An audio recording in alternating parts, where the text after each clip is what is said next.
Welcome to Conflict Nexus Report, where we break down the stories shaping our world. The world's most powerful nations are gathering in Johannesburg this weekend for the first G20 Summit ever held on African soil. But one seat will remain empty: the United States. The world's largest economy is boycotting the event, and tensions between Washington and Pretoria have exploded into a public war of words. White House Press Secretary Caroline Leavitt accused South African President Cyril Ramaphosa of, quote, running his mouth against President Trump. Ramaphosa fired back with a message that has echoed across the world: "We will not be bullied." So what's behind this diplomatic showdown? Why is the U.S. refusing to attend? And what does it mean for the future of global cooperation? Let's break it all down. The G20 brings together the world's biggest economies, representing most of global GDP, trade, and population. This year's summit is historic, the first ever hosted in Africa, and meant to highlight the continent's rising influence. Instead, it's become a geopolitical battlefield. Since returning to office, President Trump has repeatedly accused South Africa's government of persecuting white farmers, claims that have been widely disproven by journalists, human rights groups, and crime statistics. South Africa does face high levels of violence, but experts agree it affects all communities, not just one group. Despite this, the Trump administration terminated all U.S. aid to South Africa, imposed heavy tariffs on South African exports, expelled the South African ambassador, offered refugee status to white South Africans, and now has boycotted the G20 summit entirely. At first, Trump announced the U.S. would send Vice President J.D. Vance. Then he reversed the decision.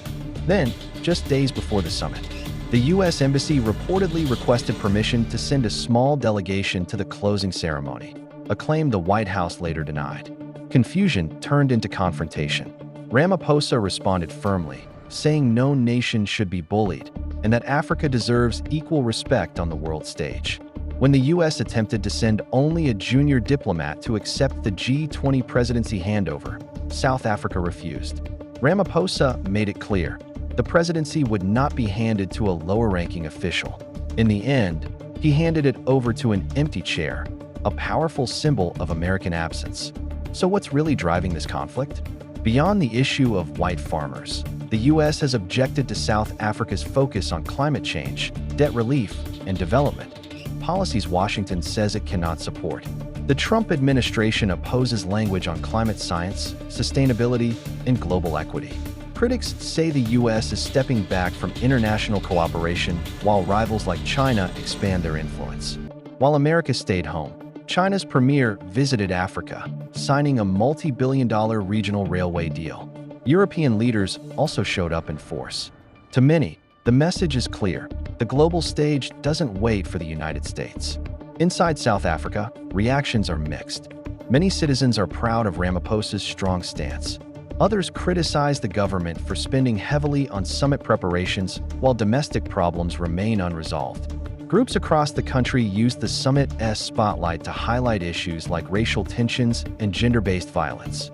Despite the controversy, a G20 declaration was finalized, addressing climate change and global development, without U.S. participation.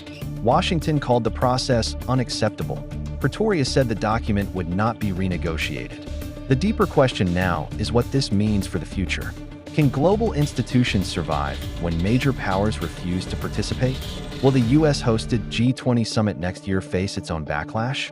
And how will this diplomatic clash reshape relationships between Africa and the world?